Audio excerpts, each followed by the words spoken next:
नमस्कार. आज मी बनवली होती ढाबा स्टाईल कढी पकोड्याची रेसिपी. कशी बनवायची आहे?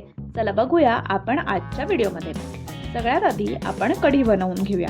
इकडे मी कढी बनवण्यासाठी 1 वाटी इतकं दही घेतलेलं आहे. त्यानंतर त्याच्यामध्ये बेसन जे आहे ते मी चाळून घातलेलं आहे, म्हणजे त्याच्यामध्ये बेसनाच्या गुठळ्या होत नाही. मग थोडंसं लाल तिखट, चवीपुरतं हळद आणि धणेपूड घातलेली आहे. धणेपूड आपल्याला घालायचीच आहे. त्यानंतर आलं लसणाची पेस्ट घातली आणि सगळं जे आहे ते छान असं मिक्स करून घेतलं. त्यानंतर मग मी त्याच्यामध्ये ॲड केलं 3 वाटी इतकं पाणी. एका वाटीला मी 3 वाटी पाणी घातलेलं आहे. ते पण छान असं मिक्स करून घेतलंय.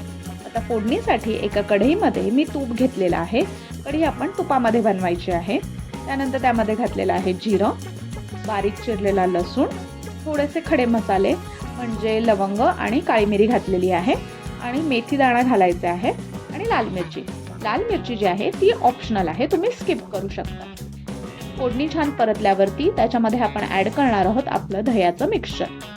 आणि पहिले जे आहे ते आपण एका मोठ्या गॅसवरती कढीला उकळी काढून घेणार आहोत आणि त्यानंतर त्याच्यावर झाकण ठेवून कढी जी आहे ती आपण कमीत कमी 30 ते 35 मिनिटं इतका वेळ उकळवणार आहोत.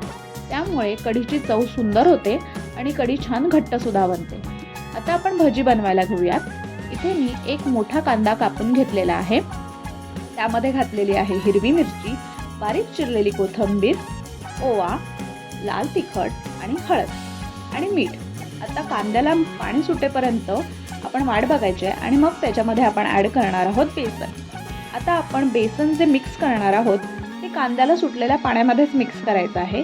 गरज वाटली तरच आपण त्याच्यामध्ये थोडंफार पाणी ॲड करणार आहोत, नाहीतर आपण पाणी ॲड करायचं नाही आहे. त्यानंतर छान अशी भजी तळून घेऊयात आणि मग गरमागरम भजी जी आहे ती आपण जेव्हा कढी सर्व करणार आहोत तेव्हा कढीमध्ये डिप करूया आणि सर्व करूया. आणि तयार आहे आपली सुंदर अशी कढी पकोड्याची रेसिपी. व्हिडिओ आवडली असल्यास नक्की लाईक करा, शेअर करा, चॅनलला सबस्क्राईब करायला विसरू नका आणि कमेंटमध्ये मला नक्की सांगा की तुमची कढी पकोड्याची रेसिपी कशी झाली होती.